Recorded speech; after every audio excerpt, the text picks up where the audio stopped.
शुद्ध सागर जी महाराज की जय। जय बोलो अजीत सागर जी महाराज की जय। जय बोलो महावीर भगवान की जय। मेरे मन में महावीर, मेरे तन में महावीर, रोम रोम समाए महावीर रे।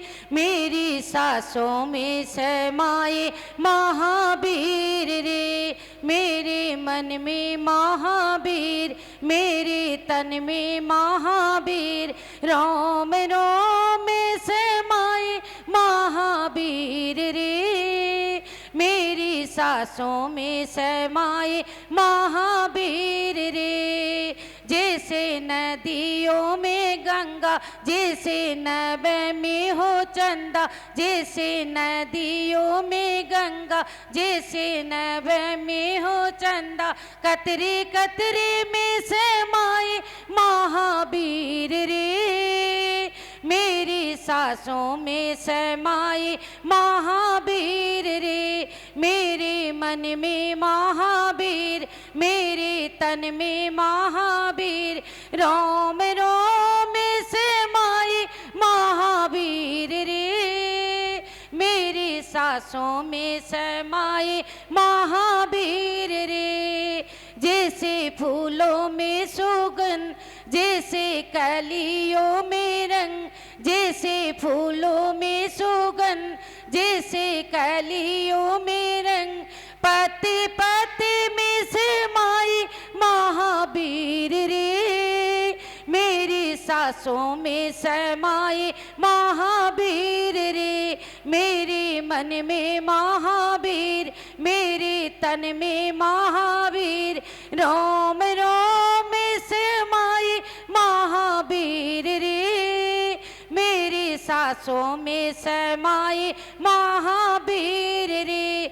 जैसे कुंडलपुर में धाम, जैसे पावापुर में धाम, जैसे कुंडलपुर में धाम, जैसे पावापुर में धाम, जैसे नलबाड़ी बिराजे महावीर रे। मेरी सांसों में समाए महावीर रे। मेरे मन में महावीर, मेरे तन में महावीर, मेरे मन में महावीर, मेरे तन में महावीर, रोम रोम समाए महावीर रे।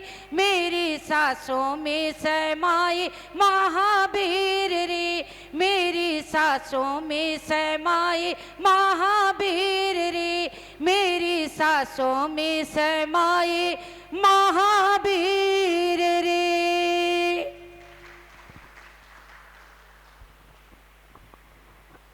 बहुत बहुत धन्यवाद। कहते हैं गुरु समान दाता नहीं, याचक शिष्य समान, और तीन लोक की संपदा सो गुरु दीन्ही दान। ऐसी तीन लोक के संपदा के समान आपके अमृतमय वचन हे गुरुदेव हम सभी को प्रदान करने की अनुकंपा करें। हे गुरुवर नमोस्तु नमोस्तु नमोस्तु गुरुदेव।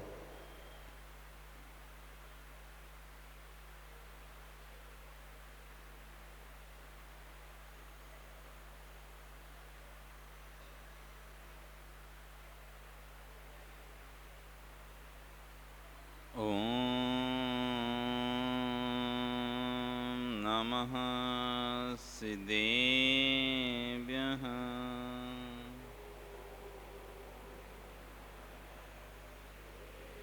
ॐ नमः सिद्धेभ्यः।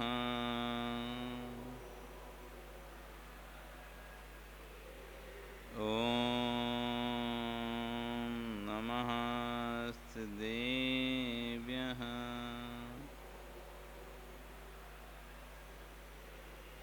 नमः श्रीवर्धमानाय निर्धूते कलिलात्मने, सालोकानां त्रिलोकानां यद्विद्यादर्पणायते।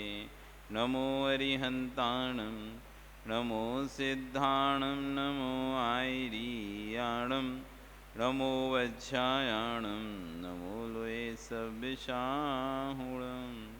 बोले अनंत अनंत से परमेष्ठी भगवानी की, आदिरम आदिनाथ भगवानी की, वर्तमान शासन महावीर भगवानी की, आचार्य गौर श्री 108 समन्वत स्वामी महाराज जी की, आचार्य गौर श्री 108 विश्व सागर जी महाराज जी की, अहिंसा में विश्व धर्म की।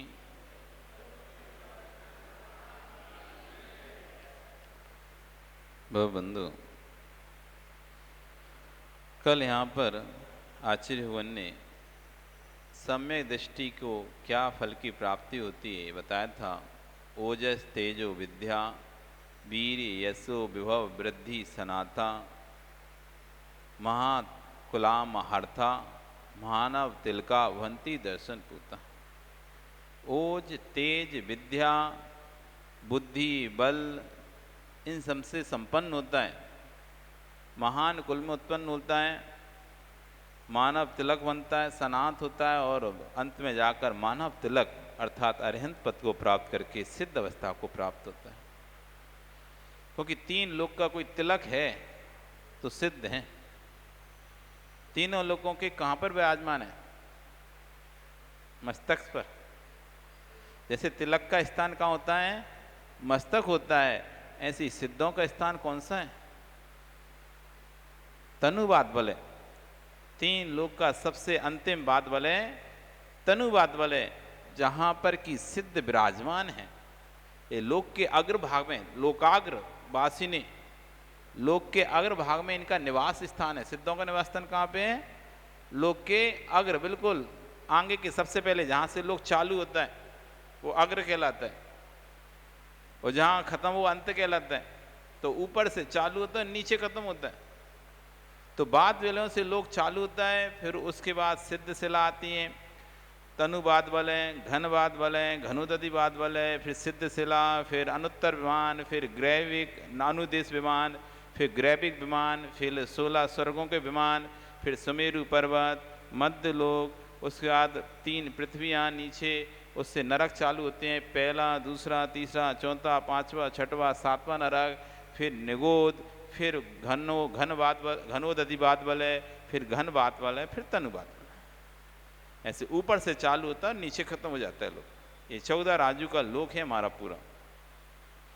इस 14 राज्यों के लोक में एकदम टॉप पे कोई है तो सिद्ध परमेष्ठी, और नीचे कोई है तो निगोदिया। सबसे ऊपर कोई है तो जिनका पूर्ण ज्ञान प्रकट हो गया है, ऐसे सिद्ध परमात्मा। और सबसे नीचे कोई है तो जिनको लब्ध अक्षर ज्ञान है, सारा ज्ञान ढका है, मात्र एक अक्षर का ही ज्ञान है, वो भी लब्ध अक्षर का, पूर्ण अक्षर भी नहीं है, अक्षर का भी अनंत भाग, ऐसा उसको ज्ञान है। ऐसे निगोदिया, सबसे नीचे निगोदिया और सबसे ऊपर सिद्ध भगवान। ये 2 है और बीच में बाकी नरक, मनुष्य और देव, नारकी, मनुष्य और देव, ये सब बीच में हो गए। तो यहाँ पर कल बताया था कि मानव तिलक बनता है, अर्थात अरिहंत पद को प्राप्त करके सम्यक श्री जीव के बन जाता है, सिद्ध बन जाता है। तो आज बता रहे हैं कि जो जीव स्वर्ग में जाता है उसे क्या वैभव मिलते हैं, क्या सुख मिलते हैं। क्योंकि स्वर्ग में तो 4 प्रकार के देव पाए जाते हैं। स्वर्ग सबसे 4 प्रकार के देव गिने जाते हैं। स्वर्ग का देव, वैमानिक देवों को भी स्वर्ग का देव कहते हैं, वनवासी देवों को भी स्वर्ग का देव कहते हैं, ज्योतिषी देवों को भी स्वर्ग का देव कहते हैं, और बेंतर देवों को भी स्वर्ग का देव कहते हैं। क्योंकि सबको क्या कहा है? देव कहा है, स्वर्ग का देव। लेकिन सम्य दृष्टि में से कौन सा देव बनता है? वेंतर, ज्योतिषी, वैमानिक, वनवासी या वैमानिक? तो आचार्यगण कह रहे हैं वो हीन जाति का देव नहीं बनेगा। जैसे मनुष्य कुल में उत्पन्न होने पर मनुष्यों में भी अनेक प्रकार के भेद पाए जाते हैं। कोई पैसा वाला, कोई संपत्ति, धन, ऐश्वर्य, ऐसो आराम, प्रभाव, सब कुछ है एक के पास, और एक के पास कुछ भी नहीं है। एक के पास बीच का है, कुछ धन संपत्ति है लेकिन प्रभाव नहीं है उसका कोई। एक के पास प्रभाव तो संपत्ति नहीं उसका। अनेक प्रकार के लोग पाए जाते हैं। लेकिन ऐसे जीव बिल्ले होते हैं जिनके पास संपत्ति भी हो और प्रभाव भी हो, मतलब उनका चलता भी हो, उनकी बात लोग मानते भी हों, उनका दबदबा चलता भी हो और पैसा भी उनके पास हो। दोनों चीज़ एक साथ किसी के पास हो मुश्किल मिलता है। नहीं तो जिसके पास संपत्ति मिलती है तो प्रभाव नहीं मिलता, प्रभाव मिलता है तो संपत्ति नहीं मिलती, अथवा दोनों ही नहीं रहते किसी के पास, तो दोनों को एक साथ होना। तो ऐसी देवों में देव पद से कोई भी देव बन जाना, लेकिन संपत्तिशाली, वैभवशाली, आज्ञाशाली देव, क्योंकि देवों में शारीरिक दुख तो है नहीं है, देवों में किसी प्रकार का शरीर का दुख नहीं है, बीमारी आदि का कोई दुख नहीं है। वहाँ दुख है तो सिर्फ मानसिक दुख है। कौन सा मानसिक? दूसरे की आज्ञा मानने का दुख। देव होकर भी दूसरों की आज्ञा मान के कहीं गधा, कहीं घोड़ा, कहीं सिंह, कहीं हाथी, कहीं बैल, कुछ बनना पड़ रहा है, ये सब उनको बनना पड़ता है। दूसरों की आज्ञा मानकर उनको अधीनस्थ सैनिक का काम करना पड़ता है। दूसरों की आज्ञा मानकर, दूसरे बड़े देवों की आज्ञा मानकर उनको, जैसे आपके यहाँ पर शूद्र जाति के लोग होते हैं, उनको शहर के बाहर रखकर उनको साफ सफाई करवाई जाती है, उनसे वो कार्य करना पड़ता है। राज व्यवस्था जैसा होती है वैसी वहाँ पर व्यवस्था होती है। तो वहाँ पर देव अलग अलग नियुक्त हैं, कोई मंत्री के रूप में कार्य करता है, तो कोई सेनापति के रूप में कार्य कर रहा है, कोई सभासद के रूप में कार्य कर रहा है, कोई कोतवाल के रूप में कार्य कर रहा है, वहाँ पे कोई सैनिक के रूप में कार्य कर रहा है, कोई सामान्य जनता के जैसे रहना पड़ रहा है, और कोई हीन कार्यों के में कार्य कर रहा है, कोई राजा के रथ घोड़े आदि बनकर, जैसे राजा के पास रथ घोड़े आदि होते हैं, ऐसे देवों को रथ घोड़े आदि बनकर उनको कार्य करना पड़ रहा है। तो सारे दुखों का जड़ है मानसिक दुख, वहाँ पर अधीनस्थता, दूसरे की आज्ञा का पालन करना। तो देव तो बन गए, लेकिन देव बनकर भी स्वयं की इच्छा नहीं रह गई, दूसरों को ही काम करना पड़ रहा है, दूसरों की ही सुनना पड़ रहा है। तो उसको आश्चर्य बन कहते देव दुर्गति हो गई इसकी। देवों में भी गया तो दुर्गति को प्राप्त किया। जैसे मनुष्यों भी जन्म लिया तो नीच कुल में, हीन कुल में जन्म ले लिया, तो क्या मतलब? अब दूसरों का मल उठा उठा के फेंक रहे हैं, उन लोगों का क्या है? दूसरों का मल, दूसरों का मूत्र, दूसरों की गंदगी को जो साफ कर रहा है, तो उस कुल में उसको क्या जन्म लेके क्या करेगा वो? उसकी तो मनुष्य दुर्गति हो गई। ऐसे ही देव में भी उत्पन्न हुआ तो वनवासी वेंतर ज्योतिषी बन गया, तो कोई नहीं है। अब ज्योतिषी देव हजारों हजारों ज्योतिषी रथों को, ज्योतिषी विमानों को खींच रहे हैं, घोड़ा बन के, कोई सिंह बन के, कोई सूकर बन के, कोई बरहा बन के, ऐसे विमानों को खींचते चले रहे हैं वो। उससे भी उनको कोई फायदा नहीं हो रहा। देव बनने के बाद भी अपने सुख तो भोग ही नहीं पा रहे वो देवगति के। लेकिन जो सम्यक दृष्टि जीव हैं वो किस तरह के पदों को प्राप्त करता है, तो आज इसकी श्लोक में बता रहे हैं। अष्टगुण तुष्टि पुष्टा दृष्टि विशिष्टा प्रकृष्ट शोभा जुष्टा अमरा सरसाम परिषदी चिरम रमन्ते जिनेन्द्र भक्ताः स्वर्गे। अष्टगुण तुष्टि पुष्टि तुष्टा, जो स्वर्ग में देव होता है वो 8 गुणों से पुष्ट होता है, यानी संतुष्ट होता है। 8 गुणों की पुष्टि से संतुष्ट होता है।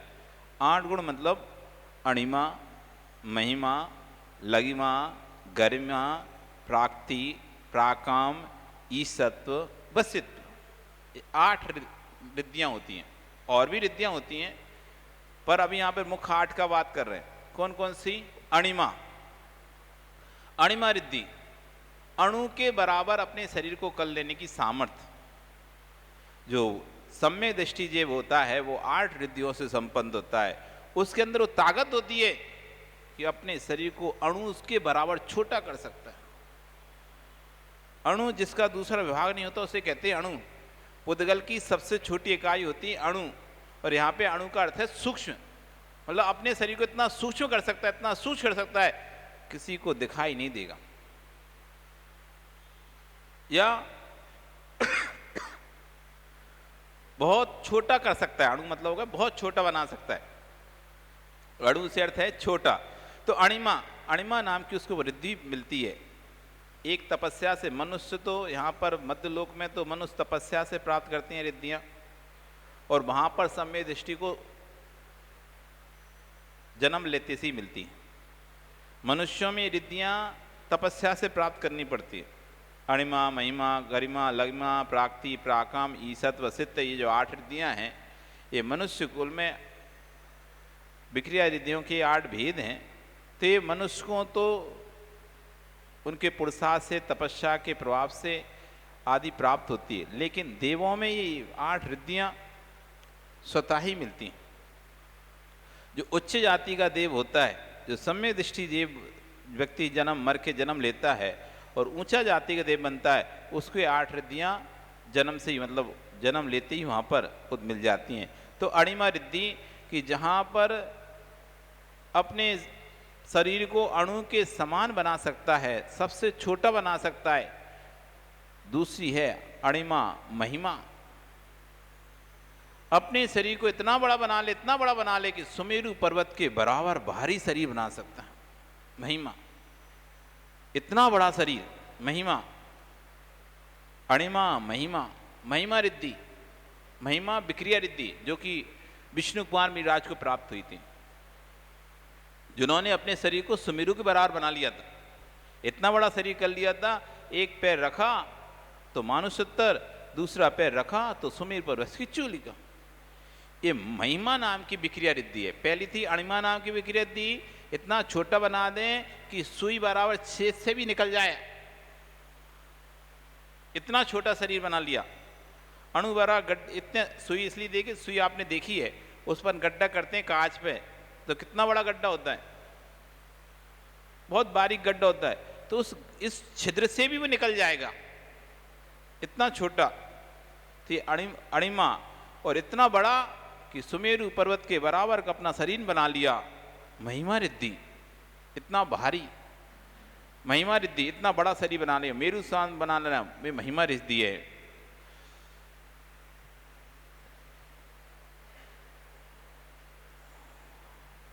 शास्त्रों के अनुसार सबसे बड़ा शरीर आभयोग जाति का देव अपनी विक्रिया रिद्धि से बनाता है, जो कि 1 लाख योजन का होता है।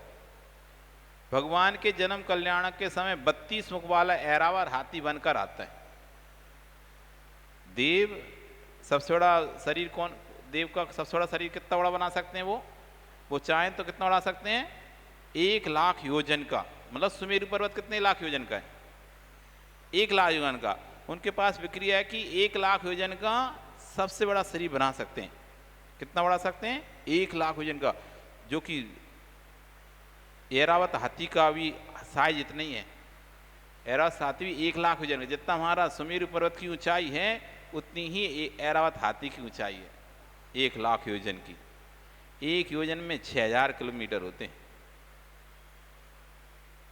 अब 1 लाख योजन में कितने हो गए, लगा लेना। तो इतना बड़ा शरीर बना सकता है। दूसरा अणिमा महिमा लघिमा, लघु, इतना हल्का कि एकदम जैसे बन गया रुई के बराबर, फौरा। रुई भी बहुत वजन ना गई, उससे भी हल्का, रुई के समान हल्का जो शरीर बनाने की ताकत है, उसको कहते हैं लघिमा, लघु। फिर हो गई गरिमा। गरिमा होता है गरिष्ठ, भारी, भारी वजनदार। तो वजनदार शरीर बनाने की ताकत, हिला भी ना पाओ तुम, हजारों लोग भी आके मिल जाए तो भी उनके शरीर को ना हिला पाए, ऐसी महिमा। महिमा रिद्धि, अणिमा गरिमा गरिमा रिद्धि। फिर आती है अणिमा गरिमा अणिमा गरिमा लगिमा, अणिमा महिमा लगिमा गरिमा प्राप्ति, प्राप्ति, प्राप्ति रिद्धि, जिसके भेद से प्राप्ति रिद्धि में क्या कर सकते हैं? वो अनेक प्रकार के अंगुली के भूमि पर स्थित होकर हाथ की अंगुली के अग्रभाग से सूर्य, चंद्रमा, मेरु, शिखर आदि का स्पर्श करना है, प्राप्ति प्रक्रिया रिद्धि है। यहीं से बैठे बैठे पूरा शरीर नहीं बढ़ाएंगे, सिर्फ हाथ बढ़ा के और सूर्य चंद्रमा को भी हिला दें, इतनी ताकत रख सकते हैं। ये कौन सी रिद्धि है? प्राप्ति रिद्धि। फिर आती है प्राकाम रिद्धि, जिसके प्रभाव पर बिजली जल पर पानी, पृथ्वी के समान, और पृथ्वी पर जल के समान चल सकते हैं। प्राकाम रिद्धि, पृथ्वी पर चलेंगे, जल के समान तैर सकते हैं पृथ्वी पर, और जल में पानी के समान, और जल में पृथ्वी के समान चल सकते हैं। जैसे पृथ्वी पर आप चलते हो ना पैर रख के, ऐसे जल पर पैर रख के चल सकते हैं। ये प्राकाम रिद्धि है। अथवा मेरु आदि का स्पर्श करने की शक्ति प्राप्त है, और पृथ्वी का जो आराधना ना करें, मेरु आदि तक पहुंचने गमन की शक्ति प्राकाम है। अथवा अनेक प्रकार की सेना आदि को बनाना भी प्राकाम, अनेक प्रकार की सेना आदि बना सकना, अनेक रूप बना लेना, वो भी काम रिद्धि के अंतर आते। ईशत्व, जितने प्रकार के जगत का प्रभुत्व है वो ईशत्व नामक रिद्धि है। मतलब सारे जगत को अपने बस में करने की शक्ति रहती है, सारे जग का नाथ बनने की शक्ति है, और सारे जग को बस में करने की वसित्व नाम की शक्ति। करते नहीं है, विषय अलग है। एक इंद्र में इतनी ताकत रहती है, वो चाहे तो पूरे मध्यलोक को पलट सकता है, मध्यलोक को पलट सकता है, इतनी शक्ति रहती है, लेकिन पलटता नहीं है। तो यहाँ शक्ति के अपेक्षा बता रहे हैं, उनकी रिद्धि कितनी बड़ी है। वो चाहें तो पूरे लोक में जितने पुरुष हैं, व्यक्ति हैं, उनको अपने बस में कर लें, वो भी उनसे दूर ना भाग पाएगा। और ईशत्व, वो सबको अपनी सत्ता मनवा लें, तीन जगत में अपने प्रभुत्व को दिखा दें। ईशत्व नाम की रिद्धि। ऐसी 8 रिद्धियों से संपन्न, 8 रिद्धियों से संपन्न देव बनता है। कौन? सम्यक दृष्टि मरकर स्वर्ग में 8 रिद्धि से संपन्न होता है। और कह रहे हैं, और कैसा होता है? प्रकृष्ट शोभा दुष्टा, उत्कृष्ट शोभा से युक्त होता है। सामान्य शोभा नहीं होती, उसकी विशेष इंद्र उसकी सेवाएं करते हैं। मतलब वो कुल मिला के मुख्य इंद्र बनता है, अच्छा बड़ा इंद्र बनता है, जिससे कि जैसे आपके घर में नौकर चाकर आदि रखें तो कोई अच्छी गाड़ियां, घोड़े, बंगला सब कुछ हैं, आगे पीछे लोग घूम रहे हैं, तो उत्कृष्ट शोभा से युक्त हो आप। ऐसे ही वहाँ देवों के पास भी उच्च जाति के देव बना तो उसकी परिषद सभा होती है, मंत्री हैं, सेनापति हैं, परिषद है, सेना है, घोड़े हैं, मतलब घोड़े से मतलब रथ, प्यादे आदि सब वहाँ पर व्यवस्था है। तो जो उत्कृष्ट जाति देव बनता है उसको उत्कृष्ट शोभा मिलती है। जैसे विशेष सुरक्षा यहाँ पे मिलती है ना, Z+ सुरक्षा। अब आप मान लो कोई मंत्री बन जाए मंटू, तो क्या होगा? स्पेशल मिल जाएगी, फिर आपका जलवाई अलग होगा, अच्छी बत्ती वाली गाड़ी हो गई, ये होगा वो होगा, हजारों लोग आगे पीछे घूम रहे होंगे गाड़ियाँ ले लेके नहीं, तो उत्कृष्ट शोभा से युक्त हो जाते हैं। ऐसे ही वहाँ पर स्वर्ग में जो देव होता है उत्कृष्ट शोभा से युक्त होता है, उसके आगे पीछे हजारों देव सेवा में लगे रहते हैं। उत्कृष्ट शोभा, प्रकृष्ट शोभा दुष्टा, अमरा सरसाम परिषदी, और अप्सराओं के बीच में परिषदी, उनकी सभाओं में चिरम रमनते, लंबे समय तक निवास करता है। क्योंकि उत्कृष्ट आयु मिलती है। सम्यक दृष्टि जीव मरण कर कर समाधि वर्ण करता है तो उत्कृष्ट स्वर में पहुंचेगा, ऊपर के स्वर में पहुंचेगा। तो जितने ऊपर के स्वर में पहुंचेगा उतनी अधिक आयु, जितने ऊपर के स्वर में पहुंचेगा उतनी अधिक आयु, और उतने समय तक भोगों की प्राप्ति। तो अमरा अप्सराम परिषदी, और अप्सराओं की परिषदी में, अमर यानी देवों की, अप्सराओं की परिषदी में चिरम रमनते, लंबे समय तक रमण करता है। जिनेन्द्र भक्ता स्वर्गे, स्वर में जिनेन्द्र देव का भक्त। ये स्वर में सम्यक दृष्टि की प्रभावना है। ये सम्यक दृष्टि की प्राप्तियां हैं कि 8 गुणों की पुष्टि से संतुष्ट होता है, प्रकृष्ट शोभा से युक्त होता है, अमरा परसाम परिषदी, और देवों के स्वर के अप्सराओं की परिषदी में चिरम लंबे समय तक रमण करता है। जिनेन्द्र भक्ता, जिनेन्द्र देव का जो भक्त होता है, ऐसा भक्त स्वर्ग में। तो इसलिए इस सम्यक दर्शन की महिमा को आचार्य भगवान बार बार इसलिए समझा रहे हैं कि कहीं भी जाओगे, सम्यक दर्शन आपके पास है, कहीं भी जाओगे वहाँ आपके लिए अलग से व्यवस्थाएं दी जाएंगी। नरक में भी सम्यक दृष्टि जाता है तो वहाँ भी उसकी अलग व्यवस्थाएं रहती हैं। सहायक सम्यक दृष्टि नरक में जाता है तो उसको व्यवस्थाएं अलग मिलती हैं। जैसे स्पेशल सेल जेल होती है ना, विशेष व्यक्ति यदि जेल में जाए तो क्या करते हैं? अलग सुविधाएं देते हैं। रह तो रहा है जेल में, कहने के लिए क्या कह रहे हैं? जेल में है, लेकिन जेल जैसा दुख का अनुभव नहीं कर रहे वे। जेल में ही बढ़िया VIP ट्रीटमेंट मिल रहा है, खाने का भोजन भी अच्छा है, रहने का स्थान भी उनका लिए अलग से एक स्पेशली, बाकी सब तो भेड़ बकरियों जैसे भरे हों एक सेल में, लेकिन उनके लिए विशेष व्यवस्था करके रखी जाती है, विशेष सुरक्षा के साथ, और विशेष अलग से रूम देकर, क्योंकि ये विशेष व्यक्ति है, सामान्य व्यक्ति नहीं है। तो जैसे सामान्य में ही देखा जाता है, जो अपराधी होता है वो अपराध करने पर उसे जेल में भी डाल दिया जाता है। यदि वो विशेष व्यक्ति हैं तो उसके लिए जेल में भी विशेष सुविधा दे दी जाती है। ऐसी जो सम्य दृष्टि है, वो मर के मान लो नरक चला भी गया पहले नरक में, तो वहाँ भी उसके लिए विशेष सुविधाएं मिलती हैं। और नारियों को जैसे उसको मारन ताड़न के दुख नहीं होते, एक सीमा में रहता है, लेकिन विशेष उसको वहाँ पर, जैसे जो तीर्थंकर बनने वाला जीव है, यदि वो नरक में जाता है तो उसकी सुरक्षा वहाँ पर देव आकर करते हैं, क्योंकि देवों की सीमा है तीसरे नरक तक जाने की। कहाँ तक जा सकते हैं देव? तीसरे नरक तक जा सकते हैं, किसी को संबोधन करने के लिए अथवा सम्य दृष्टि जीव की मदद करने के लिए, या तीर्थंकर आदि की रक्षा कर, तीर्थंकर के जीव की रक्षा करने के लिए कि और नारकी उसको परेशान ना करें, तो तीसरे स्वर तक, तीसरे नरक तक देव आते हैं। जैसे तीर्थंकर प्रीति का बंधव जो जीव रहता है, वो जब वो नरक में रहता है तो उसकी सेफ्टी रहती है और नारकियों से उसे दूर रखा जाता है। उसको भूमिजन्य दुख रहते हैं, स्थानजन्य जो क्षेत्रजन्य दुख रहते हैं, लेकिन जो और नारकी जो पीड़ा दुख रहते हैं, परस्परोदीरित दुखा नाम, जो एक दूसरे को मार काट करके जो दुख देते हैं, वो वाले दुखों से रक्षा करते हैं उनके देव।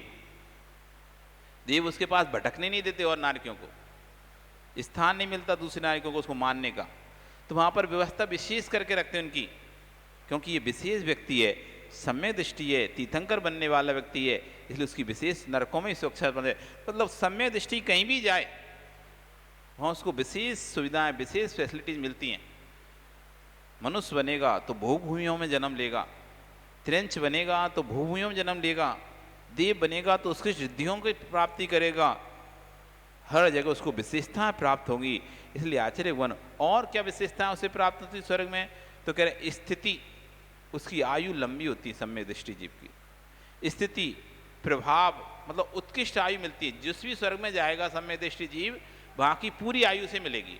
यदि पहले स्वर्ग में जा रहा है तो 2 साल की आयु मिलेगी, पहले दूसरे स्वर्ग में गया तो 2 साल की, ऊपर के स्वर्ग में गया तो वहाँ की आयु, सब स्वर्गों की उसको उत्कृष्ट अच्छी आयु प्राप्त होगी। क्योंकि अभी बताया था कि सम्य दृष्टि कैसा नहीं होता, अल्प आयु नहीं होता। सम्य दृष्टि कैसा नहीं होता, अल्प आयु नहीं, जहां भी जाएगा पूर्ण आयु को भोगेगा। मनुष्य में आएगा तो मनुष्य की पूर्ण आयु भोगेगा, देव में जाएगा तो देव की पूर्ण आयु भोगेगा, तो वहां पर उसको पूर्ण आयु मिलेगी। तो वहां पर भी प्रत्येक स्वर की उत्कृष्ट आयु से मिलेगी। तो स्थिति, उसकी आयु लंबी रहती है।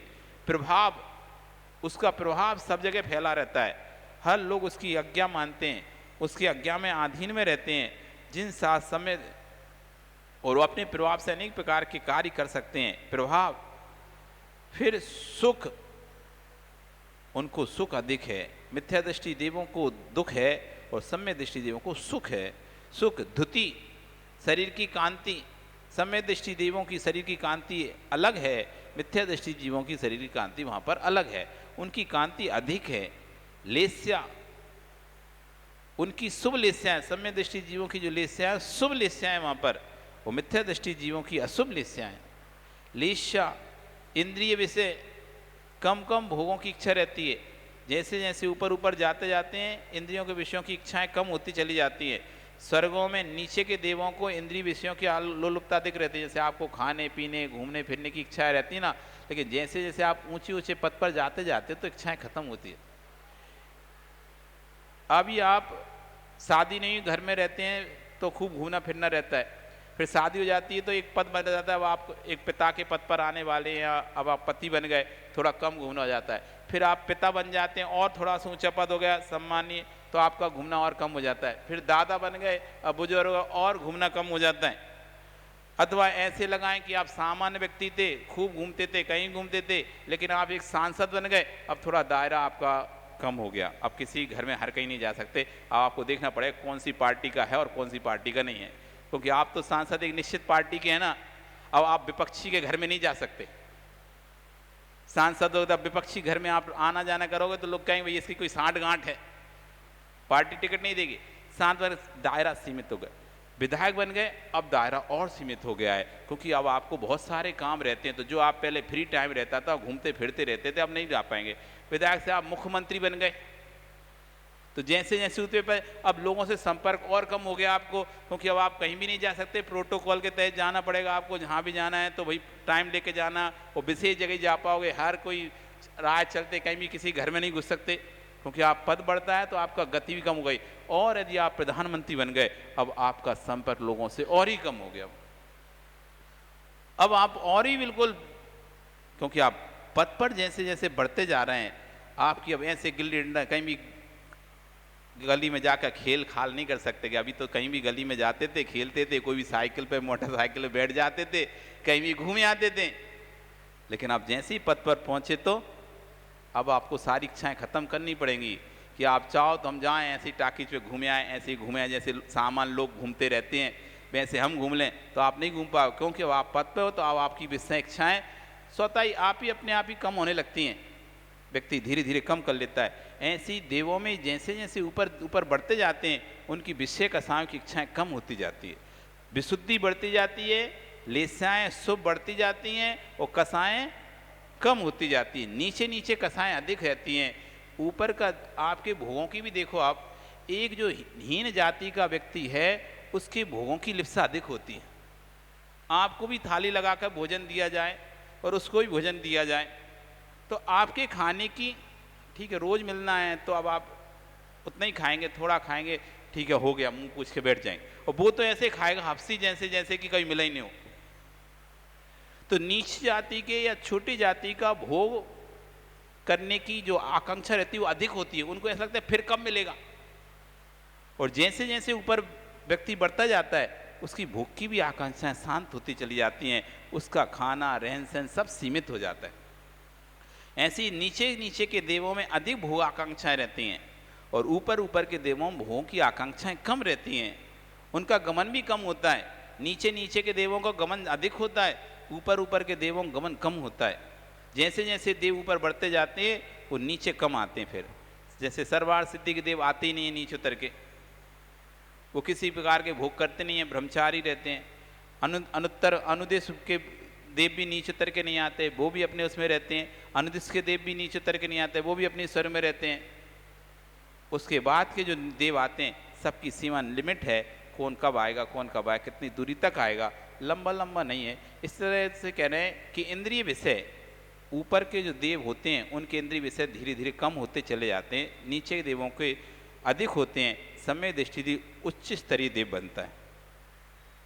अवधि ज्ञान, नीचे नीचे के देवों का अवधि ज्ञान कम होता है, ऊपर के देवों का अवधि ज्ञान का विषय बढ़ता चला जाता है।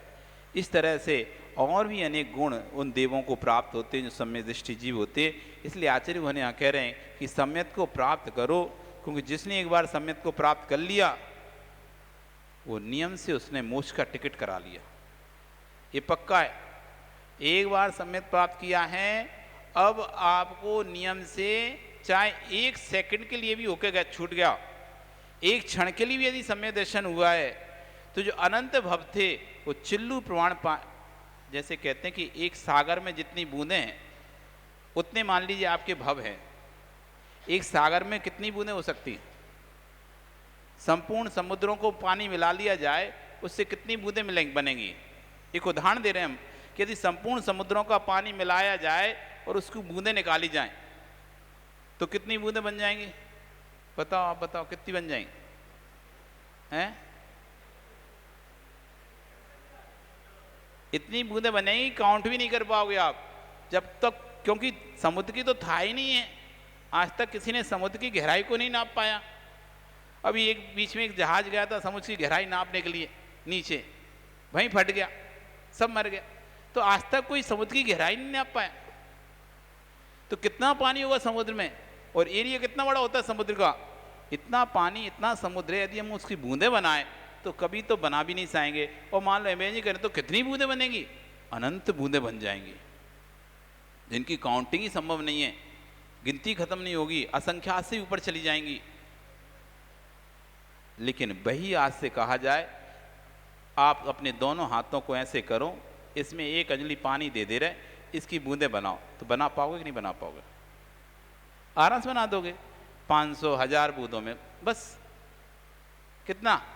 एक एक बूंद निकालोगे ड्रॉप से भी तो खत्म हो जाएगा। अंजलि पर पानी है, कितना खत्म हो गया।